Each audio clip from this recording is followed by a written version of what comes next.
పూరా లోకల్. అంటే ఈ పరిస్థితి గురించి త్వరగా యాక్షన్ తీసుకునే అవకాశం ఉందంటారు. ఈయన ఉంటే డెఫినెట్లీ తీసుకుంటారండి. వి హోప్ ఉంది మాకు. ఆల్రెడీ హైకోర్టులో they have declared it is unauthorised to be demolished అని కూడా జడ్జిమెంట్ ఇచ్చారు. ఇప్పుడు స్పందించేదానికి డిలే అయింది. ఇప్పుడు ఈయన వచ్చారు కదా, డెఫినెట్లీ అవుతుందని మేము హోప్ చేస్తున్నాం. చాలా త్వరగా అవుతుందని చెప్పేసి త్వరగా అవుతుంది.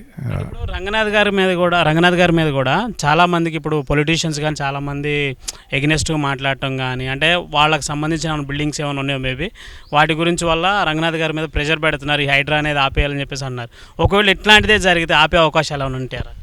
మేము చెప్పలేమండి, ఇవన్నీ పెద్ద హై లెవెల్లో అయ్యే పాలిటిక్స్ ఇవన్నీ. ఆయన మటుకు is honest, is doing his job. ఎంత ప్రెషర్ తట్టుకోగలరు అయినా దాన్ని బట్టి ఉంటుంది. అంటే ఇప్పుడు హైడ్రాకి సంబంధించిన ఫైల్స్ కూడా రేవంత్ రెడ్డి గారి టేబుల్ మీద ఉన్నాయని చెప్పేసి చాలామంది చెప్పడం జరుగుతుంది.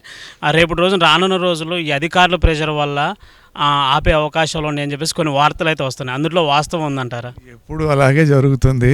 సడన్లీ స్టాప్ అవుతుందంటే ఏదో ప్రెషరు. ఈయన ఎంత తట్టుకుంటారని దాన్ని బట్టి ఉంది అంతే. I'm sure he will not listen to anybody. Sir ఒకసారి